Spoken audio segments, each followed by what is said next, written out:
नमस्कार विद्यार्थ्यांनो, सहज शिक्षण या यूट्यूब चॅनलमध्ये आपले सर्वांचे पुन्हा एकदा स्वागत आहे। तर मागील दोन व्हिडिओमध्ये, पहिल्या व्हिडिओमध्ये आपण सेट्सच्या कॉन्सेप्ट सर्व पाहिलेले आहेत। सेकंड व्हिडिओमध्ये एक्सरसाइज नंबर 5.1 मधील क्वेश्चन नंबर 1 to 5 पाहिला। त्यामधील क्वेश्चन नंबर 2 जो आपला राहिला आहे तो मी क्वेश्चन नंबर 12 सोबत घेणार आहे, कारण की दोन्ही क्वेश्चन एकामेकाशी रिलेटेड आहेत, जेणेकरून तुम्हाला त्याची जी कॉन्सेप्ट आहे ती कळायला मदत होईल। तर विद्यार्थ्यांनो, आजचा व्हिडिओ सुरू करूया क्वेश्चन नंबर 6 पासून। चला तर क्वेश्चन नंबर 6 काय आहे ते पाहूया।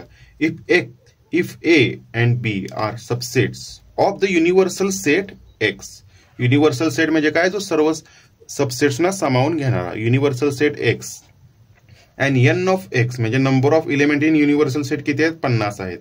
तर number of element in set A किती आहेत, 35। Number of element in B set 20 आहे, आणि n of A dash intersection B dash is equal to 5 आहे। मग त्यानंतर आपल्याला हे फाइंड करायचं आहे, number of element in A union B, number of element in A intersection B, number of element in A dash intersection B, number of element A intersection B dash. चला तर विद्यार्थ्यांनो सुरुवात करूया।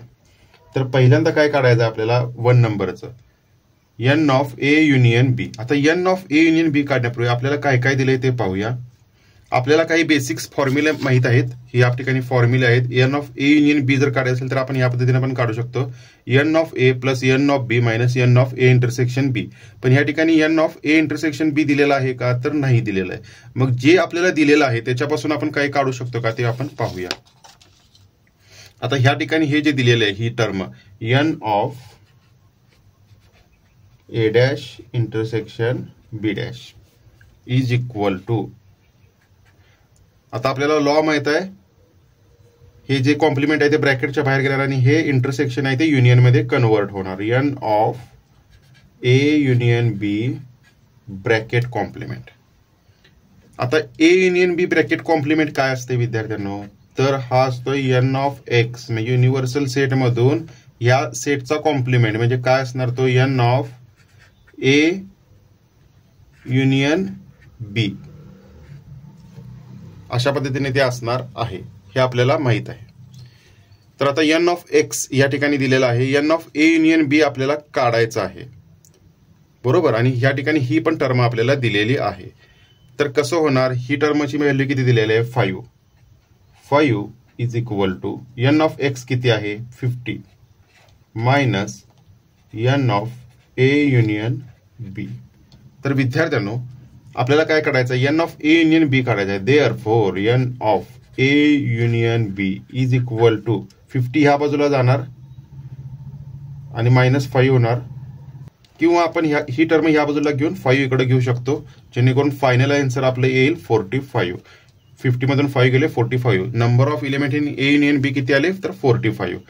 तर आता त्यानंतर काढायचा n of A intersection B। मगाशी जो तुम्हाला मी फॉर्म्युला सांगितला, n of A union B is equal to n of A plus n of B minus n of A intersection B। ह्याच्या व्हॅल्यू पुट करायच्या। हा जो टर्म आहे जी आपल्याला काढायची आहे ती ह्या बाजूला घेऊया आणि ही टर्म इकडे घेऊन त्याला वजा करूया।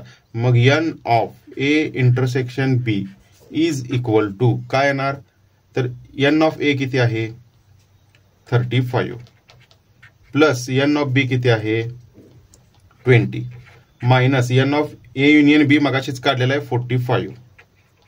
तर याचा आन्सर किती येणार विद्यार्थ्यांनो, तर 55 मायनस 45 10। अशा पद्धतीने सेकंड पण क्वेश्चन सॉल्व्ह झालेला आहे, सब क्वेश्चन त्याचा। त्यानंतर n of A dash intersection B, त्यानंतर आपल्याला काय करायचं, n of A dash intersection B। आता हे कसं काढता येईल, तर त्यासाठी आपल्याला एक फॉर्म्युला माहित आहे। आपल्या हे जे इम्पॉर्टंट फॉर्म्युला आहे ते तुम्ही लिहून ठेवले तरी चालतील, मगाशी ही टर्म पण आपण वापरली। त्यानंतर ह्याचा वापर करून आपण, ह्या दोन फॉर्म्युलांचा वापर करून आपण उर्वरित दोन सब क्वेश्चन सोडवणार आहोत। तर हे फॉर्म्युला कसा असतो पहा, n of A intersection B dash plus n of A intersection B is equal to n of A, म्हणजे ज्याचं कॉम्प्लिमेंट आहे ती टर्म गेली आणि निव्वळ जी कॉम्प्लिमेंट नाही आहे ती टर्म राहिली।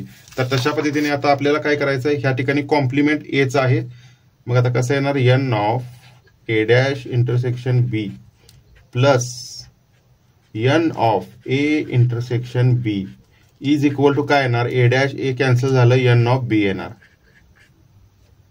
बरोबर. तर आता आपल्याला कोणती टर्म काढायची आहे, ए डॅश इंटरसेक्शन बी काढायची आहे. मग ही टर्म ह्याच्यामधून मायनस होणार. मग N of A dash intersection B is equal to A dash intersection B, N of B किती आहे तर 20 आहे, मायनस ही टर्म ह्या बाजूला जाऊन मायनस होणार, इंटरसेक्शन हे टी किती आहे 10 आहे, तर 20 मायनस 10. अशा पद्धतीने थर्ड टर्मचे पण आन्सर आपल्याला आलेला आहे. N of A dash intersection B किती येते 10 येते. त्यानंतर n of A intersection B dash हे कशा पद्धतीने काढणार, मागासारखंच काढणार. पहिल्यांदा जी टर्म आपल्याला दिलेली काढायची आहे ती लिहूया, A intersection B dash plus N of A intersection B. याचं काय येणार, बी डॅश कॅन्सल झालं, एन ऑफ ए येणार.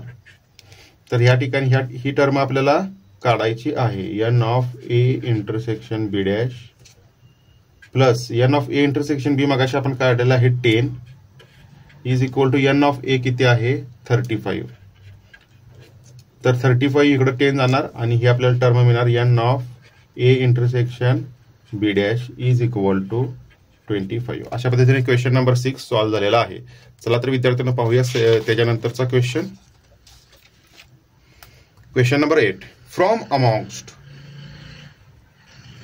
सॉरी विद्यार्थ्यांनो, क्वेश्चन नंबर 7 आपला राहिलेला आहे, तो पहिला संपूया. In a class of 200 students who appeared certain examinations 35 students failed in CET. आता आपण एक एक लिहित जाऊया.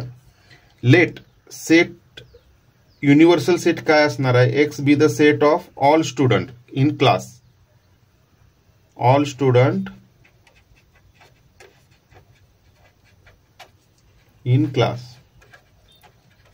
आणि एन ऑफ एक्स काय दिलंय तर 200.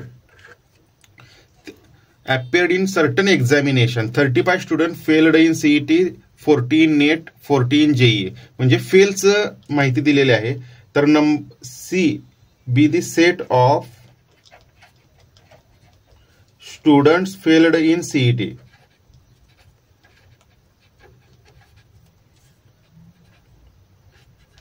C be the set of students failed in CET. मग एन ऑफ सी किती येणार, तर या ठिकाणी आपल्याला दिलेला आहे 35. त्यानंतरचं कोणतं आहे 40 इन नेट, नीटचे किती विद्यार्थी आहेत, set of students failed in NEET, N of N 40. त्याच पद्धतीनं एन झाल्यानंतर JEE, JEE is the set of the student failed in JEE, किती आहेत, एन ऑफ जे किती आहे ते पण 40 आहेत. आता 20 failed in CET and NEET, म्हणजे सीईटी मध्ये पण फेल झाले तर नीट म्हणजे इंटरसेक्शन असणार, N of C intersection N म्हणजे नीट, दोन्ही मध्ये पण फेल झालेले किती आहेत 20. त्यानंतर 17 failed in NEET and JEE, 17 कशात फेल झालेत, नीट अँड जेई. त्यानंतर 15 failed in CET and JEE, CET and JEE. 5 failed in all 3 examinations, 5 विद्यार्थी जे आहेत ते सर्वच विषयात नापास झालेले आहेत. इंटरसेक्शन एन इंटरसेक्शन जे म्हणजे सीईटीत पण फेल झालेत, नीट मध्ये पण फेल झालेत, जेई मध्ये पण फेल झालेत. Intersection operation 5. Find how many students did not fail in any examination. आता फर्स्ट क्वेश्चन थोडा ट्रिकी आहे. आता या ठिकाणी इन्फॉर्मेशन दिल्या फेल झालेल्यांची, म्हणजे सी ला आपण मानले की फेल झालेले स्टुडंट, तर फेल न झालेले स्टुडंट म्हणजे काय असणार आहे तर सी कॉम्प्लिमेंट, सी मध्ये फेल न झालेले विद्यार्थी म्हणजे काय असणार आहे सी कॉम्प्लिमेंट. तर N of C dash did not fail in any examination म्हणजे सी मध्ये पण सीईटी मध्ये पण फेल झालेले नाही आहेत, प्लस नीट मध्ये पण फेल झालेले नाही आहेत आणि जेई मध्ये पण फेल झालेले नाही आहेत आणि त्यांचं इंटरसेक्शन अशा पद्धतीने. त्यानंतर आपल्याला डी मॉर्गन्स लॉ काय करतोय, ह्यो कॉम्प्लिमेंट बाहेर घेतोय आणि इंटरसेक्शनचं युनियन करतोय. N of C union N union J bracket complement अशा पद्धतीने हे येते. त्यानंतर हे मगाशीच आपण पाहिलेलं आहे कसं काढायचं, N of X minus N of C union N union J. अशा पद्धतीने हा आपण ब्रॅकेट कॉम्प्लिमेंट सोडवू शकतो. तर एन ऑफ एक्स किती आहे, एन ऑफ एक्स किती आहे 200 मायनस, आता याचं आपल्याला ब्रॅकेट सॉल्व्ह करायचं. याचा फॉर्म्युला या ठिकाणी आहे, 3 जेव्हा टर्म असतात तेव्हा N of A, N of B, N of C minus प्रत्येकाचं intersection plus N of A intersection B intersection C. तर आपण एक एक एक ह्या ठिकाणी काढून पाहू शकतो. या ठिकाणी ठेवतो म्हणजे तुम्हाला अंडरस्टँड येईल. एन ऑफ ए म्हणजे एन ऑफ सी किती आहे, एन ऑफ सी या ठिकाणी दिलेला आहे 35 प्लस 40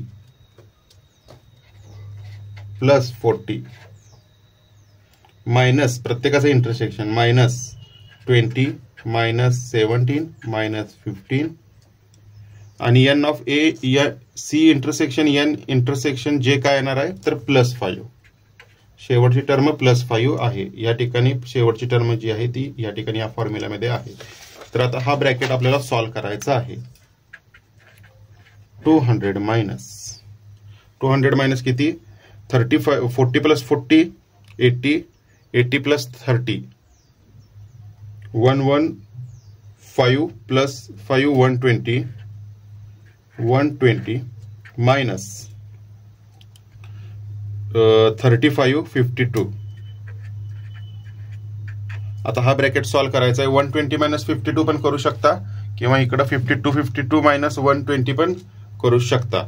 तर आपण जर असं केलं 252 मायनस जर 120 केलं तर 252 मायनस 120 तर किती येणार 132 असं त्याचा आन्सर येणार. बेरीज वजाबाकी सोपा आहे, तुम्ही सोडवू शकता.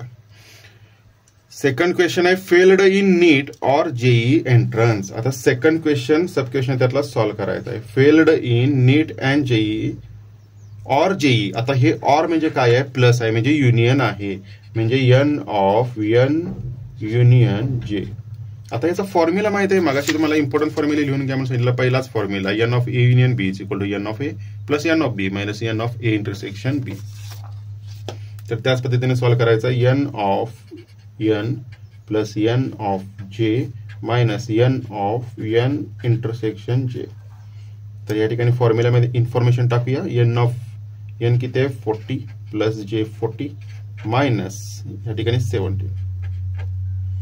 तर याचा आन्सर किती येणार तर विद्यार्थ्यांनो 63 हे याचा आन्सर असणार. त्यानंतर question number 8. From amongst 2000 literate individuals of town. तर एन ऑफ एक्स किती दिलेलं आहे तर एन ऑफ एक्स दिलेला आहे 2000. तर X be the set of काय लिहू शकतो आपण X be the set of all literate individual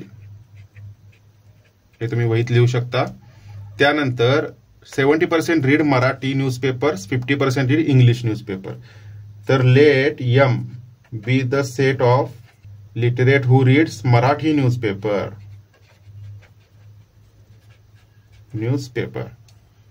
मग एन ऑफ एम किती आलं 70% ऑफ व्हॉट टोटल 2000 ऑफ 70% म्हणजे किती आलं एन ऑफ एम म्हणजे 1400 म्हणजे 2000चं 70% किती येते तर 1400. 7 दुनी 14 आणि 1400 येते 2000 असल्यामुळे. त्यानंतर let E be the set of who read the English newspaper. Then N of E किती येणार विद्यार्थ्यांनो एन ऑफ ई किती येणार 50% रीड इंग्लिश न्यूजपेपर. 2000च्या 50% किती तर 1000. त्यानंतर 32.5% रीड बोथ म्हणजे इंग्लिश पण वाचतात मराठी पण वाचतात. एन ऑफ एम इंटरसेक्शन म्हणजे दोन्ही पण वाचतात ऑर नाहीये अँड आहे. तर ते किती आहे 32.5% ऑफ 2000 म्हणजे टोटल. तर 2000च्या टोटल किती झालं 650 येते. 32 दुनी 64 आणि 0.5 एक 65. तर टोटल 650 दोन्ही पण वाचणारे आहेत. Find the number of individuals who read at least one of the newspaper. म्हणजे या ठिकाणी आता आपण व्हेन डायग्राम काढूया म्हणजे तुम्हाला एकदम सोप्या पद्धतीने कळून जाईल.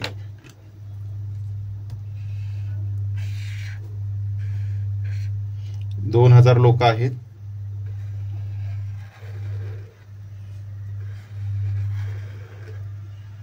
आता ह्या ठिकाणी टोटल मराठीवाले जे आहेत ते 1400 आहेत. 1400 मधनं हे जे कॉमनचे आहेत ते इंटरसेक्शन वाले किती आहेत? 650. 1400 वजा 650 केल्या विद्यार्थ्यांनो किती येतात? 1400 वजा 650, 7 दुनी 14, 750 त्यामध्ये राहतात. आणि 1000 मधनं 650 गेले 700, 300, 350. हे फक्त इंग्लिश, म्हणजे हे दोन्ही वाचणारे 650, फक्त मराठी वाचणारे 750, फक्त इंग्लिश वाचणारे 350. तर आता आपल्याला पहिला क्वेश्चन असेल at least one of the newspaper, म्हणजे फक्त एकच वाचणारे किती जण आहेत? मग एक वाचणारे कोण आहेत? हे 750 पण आहेत आणि 350 पण आहेत, जे फक्त मराठी वाचतात आणि इंग्लिश वाचतात. तर N of M union E. तर आपण कशा पद्धतीने ह्या दोन्हीची डायरेक्ट बेरीज करून सांगू शकतो, किंवा दुसरा आपल्याला फॉर्म्युला कोणता आहे? N of M plus N of E minus N of M union E. तर एन ऑफ एम किती आहे? 1400 मायनस एन ऑफ ई किती आहे? 1000 प्लस आणि टोटल इंटरसेक्शनचं मायनस 650. तर 1400 अधिक ह्या दोन्हीची जर वजाबाकी केली तर किती होतात विद्यार्थ्यांनो? 350. तर 1400 अधिक 350 किती येत आहे? 1750. तर याचं पहिल्याचं आन्सर येते 1750. N of M union E 1750 हे पहिल्याचं आन्सर आपल्याला या ठिकाणी आलेले आहे. त्यानंतर सेकंड क्वेश्चन काय आहे? Neither Marathi and English newspaper, म्हणजे मराठी पण वाचत नाहीये आणि इंग्लिश पण वाचत नाहीये असे किती जण आहेत? तर आपल्याला ते कसं मिळू शकतं? दोन्ही पण वाचत नाहीत असे कसं मिळू शकतात? तर टोटल किती आहे? 2000. तर 2000 मधनं हे दोन्ही सेट वजा केले 750. आता समजा टोटल 2000 आहेत. 2000 मायनस वेन डायग्राम वरून पण आपण काढू शकतो. 2000 मायनस 750 प्लस 650 प्लस 250 350. अशा पद्धतीने हे आपण काढू शकतो. ह्यांची जर आपण घेतलं तर टोटल आन्सर किती येतं या ठिकाणी? 250 येतंय. आणि जर आपल्याला युनियनच्या भाषेत जर बोलायचं असेल तर कशा पद्धतीने करू शकतो आपण? दोन्हीही वाचत नाहीयेत, म्हणजे N of M dash intersection E dash is equal to, आता कॉम्प्लिमेंट बाहेर घेणार, N of M union E bracket complement म्हणजेच काय? युनिव्हर्सल सेट मधून minus N of M union E. मग अशी एम युनियन ई काढलेला आहे या ठिकाणी आपण 1750, म्हणजेच काय? 2000 मधून 1750 वजा केले तर या ठिकाणी 250 येते. म्हणजे वेन डायग्राम मधून पण आन्सर करेक्ट येते आणि आपल्या युनियन इंटरसेक्शन युनियनच्या भाषेतही आन्सर करेक्ट येते. तर सेकंड क्वेश्चन पण आपला सॉल्व्ह झालेला आहे. Only one of the newspaper, म्हणजे ओनली एक वाचणारे किती आहेत किंवा हे वाचणारे किती आहेत. म्हणजे थर्ड क्वेश्चन जर सॉल्व्ह करायचा झाला तर वेन डायग्राम म्हणून कसं सॉल्व्ह करायचं? फक्त मराठी वाचणारे किंवा इंग्लिश वाचणारे किंवा असेल तेव्हा काय होतंय? तर बेरीज होते. मग काय होणार? मराठी वाचणारे 750 अधिक इंग्लिश वाचणारे 350 किती होते? 1100. हे वेन डायग्राम वरून आन्सर आलं. आता जर आपल्याला ह्याच्यातून काढायचं असेल आपल्या युनियन इंटरसेक्शनच्या फॉर्म्युल्यानुसार, तर आपल्याला माहित आहे ओनली एम कसं येणार? N of M intersection E dash, म्हणजे only M plus N of E intersection M dash. अशा पद्धतीने हे येणार आणि तुम्हाला इंडिव्हिज्युअल ही टर्म काढावी लागणार. N of M intersection E dash किती येते विद्यार्थ्यांनो? तर आपल्याला माहित आहे ह्याच्यासाठी आपण मगाचा फॉर्म्युला वापरू शकतो. मगाशी आपण जो फॉर्म्युला या ठिकाणी वापरलेला आहे इम्पॉर्टंट, तर तो फॉर्म्युला या ठिकाणी आपण ह्या फॉर्म्युल्यामध्ये ते ऍडजस्ट करून आपण ती टर्म काढू शकतो. तर ह्या ठिकाणी M intersection E dash, N of M intersection E dash plus N of M intersection E is equal to E dash E cancel झालं एन ऑफ एम. आता आपल्याला काय काढायचं आहे, ही टर्म काढायची आहे. तर ही टर्म ह्या बाजूला जाणार N of M intersection E dash ही टर्म तुम्हाला काढायची आहे is equal to N of M किती आहे, एन ऑफ एम या ठिकाणी आपण मांडलेलं आहे 1400 आणि मायनस ही टर्म ह्या बाजूला जाणार. मग अशा आपण इंटरसेक्शनची टर्म काढलेली आहे का दिलेली आहे, दोन्ही पण वाचणार आहे. तर दिलेले आहे 750 या ठिकाणी 750 दिलेले आहे. आणि या दोघांची जर आपण वजाबाकी केली तर किती येते विद्यार्थ्यांनो,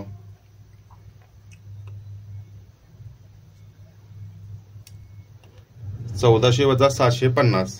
तर या ठिकाणी किती येणार आहे, 7 दुनी 14 750 येणार आहे. त्यानंतर दुसरी टर्म काढायची N of E intersection M dash plus N of E intersection M is equal to M dash M cancel झालं एन ऑफ ई. मग आता आपल्याला ही टर्म काढायची आहे N of E intersection M dash is equal to total किती आहे, N of E किती आहे, एन ऑफ ई 1000 आहे मायनस हे इंटरसेक्शन टर्म वजा होणार 650 म्हणजे 350. आता ह्या दोन्ही टर्म आपल्याला भेटलेल्या आहेत, ह्या दोघांचीच बेरीज म्हणजे ह्याचं उत्तर असणार आहे थर्डचं only one of the newspaper. Only one of the म्हणजे ह्या दोन्हीची बेरीज येणार आणि ती येणार 750 अधिक 350 इज इक्वल टू 1100. तर विद्यार्थ्यांना अशा पद्धतीने 8th क्वेश्चन पण सॉल्व्ह झालेला आहे. तुम्हाला जर काही शंका असतील तर ते तुम्ही कॉमेंट बॉक्समध्ये टाकू शकता. त्यानंतर 9th क्वेश्चन आहे, इन ए हॉस्टेल, जे एक हॉस्टेल आहे त्याच्यामध्ये 25 student 25 students take tea, 25 students take coffee, 15 student take milk, 10 student take both tea and coffee, 8 student take both milk and coffee. आता आपण पहिल्यांदा हे करूया, let be the set T be the set of students whose drink tea. त्यामुळे N of T किती येणार, small T घेऊया आपण किंवा कॅपिटल. जेव्हा सेट आपण रिप्रेझेंट करतो त्यावेळी कॅपिटल घेतो, त्यामुळे स्मॉल घ्यायचं नाहीये विद्यार्थ्यांनो. एन ऑफ टी किती येणार आहे तर 25. त्यानंतर त्याच पद्धतीने let coffee C capital C, let set of students who drink coffee.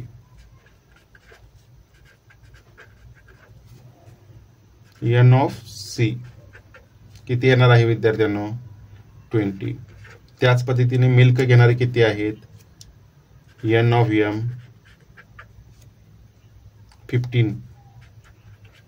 आता इतर माहिती काय दिलेली आहे, 10 स्टुडंट असे आहेत जे दोन्ही घेतात काय काय टी आणि coffee, N of T intersection C is equal to 10. त्यानंतर 8 स्टुडंट्स असे आहेत जे काय घेतात, मिल्क अँड कॉफी घेतात. आणि आता राहिलं काय, टी आणि मिल्क कोण घेतं का, तर none of them take tea and milk म्हणजे 0 किंवा आपण त्याला 5 सेट नल सेट पण म्हणू शकतो. And everyone takes at least 1 beverage म्हणजे असं कोणच नाही की जे काहीच घेत नाही, कोणतं नाही तर कोणतं एखादं टी किंवा कॉफी किंवा मिल्क हे घेतच. Find the total number of students in hostel. मग आपल्याला या ठिकाणी काय विचारलं, एन ऑफ एक्स विचारलेलं आहे. तर एन ऑफ एक्सचा फॉर्म्युला काय आहे विद्यार्थ्यांनो, N of X is equal to, तर या ठिकाणी आपण मांडू शकतो N of T plus N of, आता एन ऑफ एक्स म्हणजेच काय, N of T union C union M. तिन्ही घेणारे, आता हे न घेणारे कोण नाहीये त्यामुळं न घेणाऱ्यांचा विचार येणार नाही. हाच युनिव्हर्सल सेट म्हणजे टोटल स्टुडंट्स त्या हॉस्टेलमध्ये असणार आहेत, म्हणजे यांचं युनियन म्हणजेच युनिव्हर्सल सेट असणार आहे. हे आणि ही टर्म एकच आहे. मग याचं बायफर्केशन आता आपण लिहित आहे N of C plus N of M. त्यानंतर आता काय होणार, मायनस मायनस होत जाणार, कॉम्बिनेशन घेत N of T intersection C minus N of T intersection M minus N of M intersection C plus तिन्हीचं पण हे घेणार आहे N of T intersection C intersection M. आता सॉल्व करूया. एन ऑफ टी किती आहे 25 plus 20 plus 15 minus T intersection C किती आहे 10 मायनस टी इंटरसेक्शन मिल्क किती आहे 0 मायनस एम इंटरसेक्शन सी किती आहे 8 प्लस तिन्ही घेणारे कोण आहेत का नसणार आहेत कारण की ऑलरेडी 2 घेणारे नाही आहेत एक, त्यामुळे तिन्हीचं पण इंटरसेक्शन 0 येणार. आता या ठिकाणी 45 60 60 मायनस 10 50 50 मायनस 8 42. त्यामुळे ह्या क्वेश्चनचा आन्सर काय येणार आहे तर 42. 9th क्वेश्चन सॉल्व्ह झालेला आहे. त्यानंतर आहे 10th question. There are 260 persons with a skin disorder if 150 had been exposed to chemical A. आता 260 लोकांना स्किनचा प्रॉब्लेम आहे आणि ते कशामुळे आहे तर केमिकल ए च्या संपर्कात आल्यामुळे 150 लोकांना आहे. 74 केमिकल बी च्या संपर्कात आल्यामुळे आहे. 36 हा ए आणि बी दोन्ही केमिकलच्या संपर्कात आल्यामुळे आहे. आणि त्यानंतर आता आपल्याला सब क्वेश्चन सॉल्व्ह करायचे आहेत.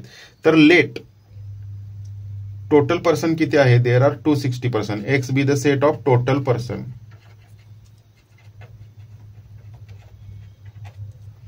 एन ऑफ एक्स किती आहे 260. त्यानंतर 150 had been expose to chemical A. मग A be the set of persons who exposed to chemical A. मग एन ऑफ ए किती येणार 150. त्याच पद्धतीने एन ऑफ बी किती येणार chemical B be the set of persons who exposed to chemical B. N of B किती येणार 74. त्यानंतर दोन्हीशी एक्सपोज झालेले किती आहेत N of A intersection B किती येणार तर 36. आपण याची व्हेन डायग्राम पण काढू शकतो.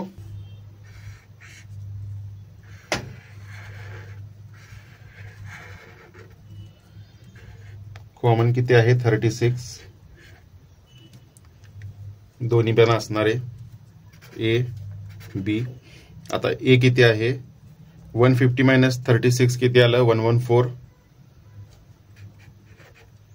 त्यानंतर 74 मायनस 36 36 दोन्ही किती येते 72 38. अशा पद्धतीने हे येते. आता काय विचारले ते पाहूया. Find the number of person expose to chemical A but not B. म्हणजे काय विचारलंय N of A intersection B dash म्हणजे ओनली ए विचारलंय. ओनली ए आपल्याला व्हेन डायग्राम वरून काय येत आहे ओनली ए तर 114 येत आहे. पण या फॉर्म्युलानुसार आपल्याला काढायचं असेल तर मगाशीच सांगितलंय आपल्याला टोटल फॉर्म्युला लिहायचा N of A intersection B dash plus N of A intersection B. ही टर्म ऍड करायची आणि कॉम्प्लिमेंट वाली टर्म घालवून टाकायची is equal to N of A. आता ही टर्म आपल्याला काढायची आहे N of A intersection B dash is equal to N of A किती आहे विद्यार्थ्यांनो एन ऑफ ए आहे 150. 150 मायनस दोन्हीचं इंटरसेक्शन 36. ही टर्म इकडे गेली तर इज इक्वल टू किती येत आहे 114. त्यानंतर सेकंड क्वेश्चन जो आहे या ठिकाणी फर्स्ट क्वेश्चन सॉल्व्ह झाला. सेकंड क्वेश्चन आपल्याला सॉल्व्ह करायचा आहे chemical B not chemical A. म्हणजे N of B intersection A dash A नाही आहे म्हणून ए डॅश. आता हे काढायचं आहे म्हणून प्लस करूया आणि विदाउट कॉम्प्लिमेंटची टर्म ऍड करूया N of B intersection A is equal to काय येणार ए डॅश ए कॅन्सल होणार एन ऑफ बी. आता ही टर्म आपल्याला काढायची आहे ती लिहून घ्या N of B intersection A dash. आता ही टर्म त्या बाजूला जाणार आहे एन ऑफ बी मधून वजा होणार आहे. एन ऑफ बी किती आहे 74 minus N of B intersection A म्हणजेच काय N of B intersection A. दोन्ही पण इकडे तिकडे लिहू शकतो आपण. तर हे किती आहे 36. हे किती येणार 38. आता थर्ड क्वेश्चन काय आहे सब क्वेश्चन त्यातील तर केमिकल ए और केमिकल बी म्हणजे काय येणार N of A union B. म्हणजे काय येणार N of A plus N of B minus N of A intersection B. N of A किती आहे 150 plus 74 minus N of A intersection B किती आहे 36. हे किती येणार टोटल जर वजा केलं 150 मायनस 3 114 प्लस 70 प्लस 74 किती येत आहे 10 ॲड झालं 184 आणि 4 188 हे थर्डचं आन्सर येणार. आता 11th क्वेश्चन पाहूया. Write down the power set of A. तर पॉवर सेट म्हणजे काय त्याचे ऑल सबसेट. पॉवर सेट म्हणजे काय टोटल ऑल सबसेट. आता number of element in power set काय असते आपल्याला एक जनरल माहिती असणं गरजेचं आहे. ते म्हणजे 2m. m म्हणजे काय number of element in original set. आता या ठिकाणी किती आहे 3 आहे. 2 किती आलं 8 म्हणजे टोटल 8 सबसेट त्याचे असणार आहेत पॉवर सेटचे. तर चला लिहूया आपण. Power set of A is equal to पहिला सेट कुठला असणार आहे बाय डिफॉल्ट नल सेट. म्हणजे त्याला असं पण दाखवू शकतो किंवा आपण फायने पण दाखवू शकतो. त्याच्यानंतर व्हेरियस कॉम्बिनेशन्स घेऊया. फक्त एक एलिमेंट घेतला फर्स्ट, त्यानंतर सेकंड एलिमेंट फक्त असणारा सेट घेतला, त्यानंतर थर्ड एलिमेंट असणारा सेट घेतला 3, त्यानंतर पहिले 2 एलिमेंट असणारा सेट घेतला, त्यानंतर सेकंड 2 असणारा घेतला, त्यानंतर फर्स्ट आणि थर्ड एलिमेंट असणारा घेतला, त्यानंतर ऑल एलिमेंट असणारा घेतला. बघा ऑल व्हेरियस कॉम्बिनेशन झालेत का? झालेत का नाही ते कसं कन्फर्म करणार? Total number of power set मध्ये एलिमेंट 8 पाहिजेत. 1 2 3 4 5 6 7 8 बरोबर आहे. त्यामुळे हे आन्सर आपल्याला झालेलं आहे 11th क्वेश्चनचं. ज्यांनी पहिला व्हिडिओ पाहिलेला नसेल क्वेश्चन फर्स्ट व्हिडिओ त्यांनी तो कॉन्सेप्टचा व्हिडिओ पाहून घ्या. खूप छान पद्धतीने आम्ही एक्सप्लेन केलेला आहे. त्यानंतर आहे क्वेश्चन नंबर 12. क्वेश्चन नंबर 12 पूर्वी आपण सेकंड क्वेश्चन घेऊया. सेकंड क्वेश्चन आपल्याला राहिलेला आहे. आय थिंक सेकंड क्वेश्चन आपला राहिला होता कारण की दोन्ही पण सेट बिल्डर फॉर्ममध्ये. फर्स्ट एक्सरसाइजच्या क्वेश्चनमध्ये आपण काय केलं रोस्टर फॉर्ममध्ये लिहिलं. जे सेट बिल्डर फॉर्ममध्ये आहे ते रोस्टर फॉर्ममध्ये लिहिलंय आणि ह्यामध्ये काय रिव्हर्स ऑर्डरमध्ये आहे. तर विद्यार्थ्यांनो सेकंड क्वेश्चन आपला जो राहिलेला होता तो आपण आता बघत आहे ज्याच्यामध्ये आपल्याला लिस्ट फॉर्ममध्ये दिलेला आहे ते सेट बिल्डर फॉर्ममध्ये कन्वर्ट करायचं आहे. तर होल नंबरची डेफिनेशन 0 पासून होल नंबर स्टार्ट होतात आणि natural number 1 to up to infinity असतात. तर लेट हा सेट ए मानूया. A is equal to x such that X कशा पद्धतीने लिहू शकतो X belongs to whole number कारण की 0 होल नंबर मध्ये येतं but not belongs to natural number. अशा पद्धतीने आपण लिहू शकतो. लक्षात आलं विद्यार्थ्यांनो एकदम सोपी कन्सेप्ट आहे की नॅचरल नंबर नाहीये ह्या सेटमधील एलिमेंट आहे तो नॅचरल नंबर नाहीये पण होल नंबर आहे म्हणजे असा कुठला एलिमेंट फक्त 0 हा एलिमेंट आहे. त्यानंतरचं जे आहे ते म्हणजे या ठिकाणी दिलेलं आहे ह्या सेटला बी मानूया. B is a set of X such that आता ह्या ठिकाणी आपल्याला काय आहे 0 आहे मध्ये इकडं +1 +2 +3 इकडं -1 -2 -3 अशा पद्धतीने दिलेला आहे. तर हे काय आहे विद्यार्थ्यांनो तर हे इंटिजर आहे. इंटिजरला आपण कशा पद्धतीने झेडनं रिप्रेझेंट करतो आणि +3 आणि -3 मध्ये त्याची रेंज आहे. तर x such that x belongs to integer Z and दुसरी कंडिशन काय आहे -3 पेक्षा हे मोठं आहे पण ग्रेटर दॅन नाही तर ग्रेटर दॅन और इक्वल टू येणार कारण की -3 त्याच्यामध्ये आलं. त्याच्यानंतर एक्स आणि लेस दॅन इक्वल टू आहे का? हा इक्वल टू आहे त्यामुळे 3 अशा पद्धतीने याचा आन्सर येणार. त्यानंतर थर्ड जे आहे ते थोडंफार चॅलेंजिंग आहे. आपण या ठिकाणी पाहू शकतो याला सी हा सेट मानू. आता हे जो प्रोग्रेसिव्ह सिक्वेन्स कसा आहे ते आपल्याला पाहायचं आहे. 1 आता तुम्ही जर न्यूमरेटर पाहिला तर 1 2 3 4 5 6 7 आणि जर डिनॉमिनेटर पाहिला तर तो कसा आहे ह्याला 2 आहे ह्याला 5 आहे ह्याला 10 आहे. तर न्यूमरेटरच्या स्क्वेअर +1 असं केलेलं दिसतं. या ठिकाणी न्यूमरेटर अपॉन न्यूमरेटर स्क्वेअर +1 अशा पद्धतीची डिनॉमिनेटरची टर्म आहे. तर आपल्याला त्या पद्धतीने फॉर्म्युला अरेंज करून सेटचं सेट बिल्डर फॉर्ममध्ये लिहायचं आहे. तर x C is equal to x such that x is equal to n upon n² +1 अशा पद्धतीने एक्सची व्हॅल्यू आहे, पण एक्स इथंपर्यंतच आहे. मग कसं येणार, एन पहिला काय आहे, 1 पासून स्टार्ट होतं, म्हणजे नॅचरल नंबर पासून स्टार्ट होतं, म्हणून n belongs to natural number and n is 7 पर्यंत आहे. लेस दॅन 8 लिहू शकतो किंवा less than or equal to 7. अशा पद्धतीने आपण हे लिहू शकतो. त्यानंतरची जे कशी टर्म आहे बघा, डी सेट म्हणून याला 0 -1 2 -3 4 -5 6 प्लस मायनस अशा पद्धतीने आहे, प्लस मायनस. तर अशा वेळेस काय येणार, तर आपल्याला एक कोइफिशियंट ऍड करावा लागणार.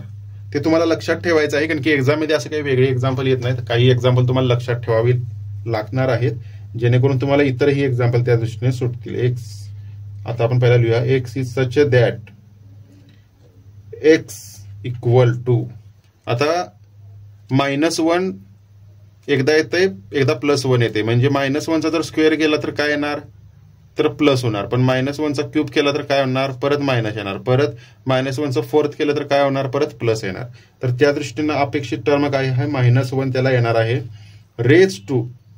आता या ठिकाणी एन ला आपण काय म्हणणार आहे, रेज टू एन का n -1. n -1 जर घेतलं, -1 raise to n -1 into n -1, म्हणजे प्लस मायनस ही टर्म येण्यासाठी, आणि n belongs to natural number.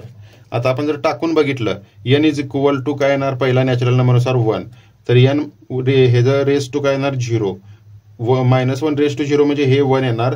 n -1 किती येणार, या ठिकाणी -1 पाहिजे, n -1, तर n -1 इथं पण 0 येणार, म्हणजे 0 ही पहिली टर्म असणार. त्यानंतर नॅचरल नंबरचा दुसरा आकडा किती आहे, तर 1 आहे. तर रेज टू 2 जेव्हा येणार, दुसरा आकडा 2 आहे, दुसरा आकडा 2 -1 1 -1 इथे टर्म येणार, आणि हे 2 -1 1 म्हणजे -1, म्हणजे हे मॅच होते हा फॉर्म्युला. किंवा एक्स इज इक्वल टू अशा पद्धतीने जर केलं तर -1 raise to n into n जर केलं तर आपल्याला काय करायला लागतं, n belongs to whole number घ्यावा लागेल मग, आणि होल नंबर पासून ती सिरीज चालू होणार. अशा पद्धतीने आपल्याला लिहावं लागणार, कारण की हे अप टू इन्फिनिटी आहे, त्यामुळे कितीपेक्षा लेस हे लिहायची काही गरज नाहीये.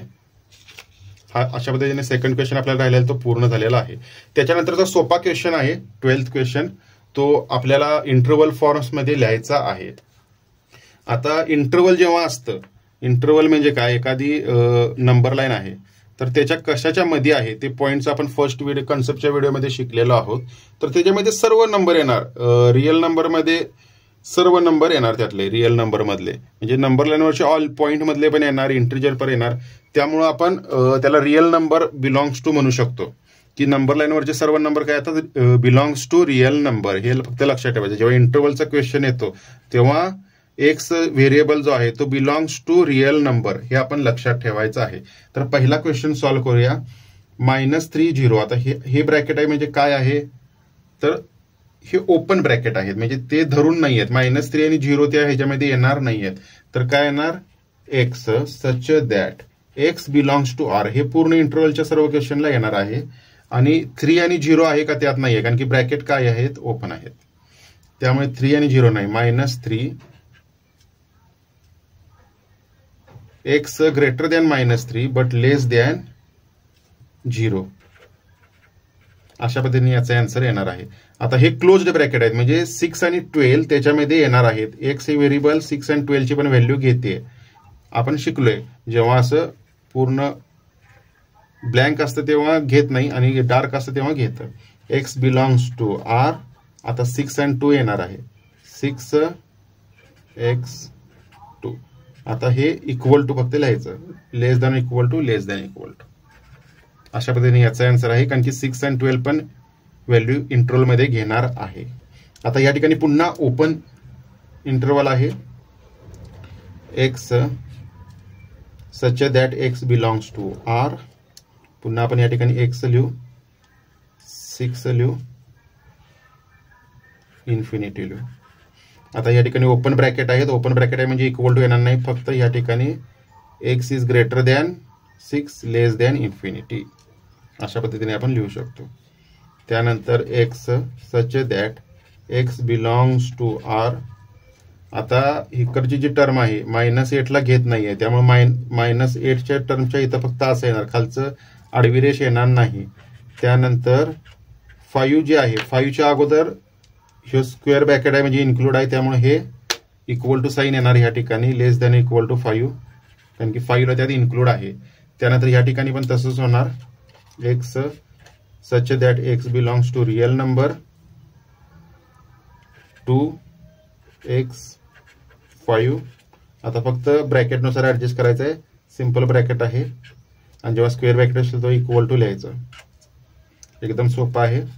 त्यानंतर x such that x belongs to R आणि -3x4. आता -3 इन्क्लूड आहे कारण की स्क्वेअर ब्रॅकेट आहे, मग equal to sign less than 4. अशा पद्धतीने आहे मित्रांनो. तर क्वेश्चन नंबर 12 पर्यंत आपले सॉल्व्ह झालेले आहेत. उर्वरित क्वेश्चन आपण नेक्स्ट व्हिडिओमध्ये पाहूया. तुमच्या काही शंका असतील तर त्या कॉमेंट बॉक्समध्ये टाका. मी आशा करतो की तुम्हाला हे सर्व व्हिडिओ युजफुल होत असतील. जर युजफुल होत असतील तर नक्की चॅनलला सबस्क्राईब करा, लाईक करा, आणि बाकीचे कोणते चॅप्टर हवे आहे ते तुम्ही कॉमेंट बॉक्समध्ये टाकू शकता. व्हिडिओ पाहिल्याबद्दल धन्यवाद. थँक्यू.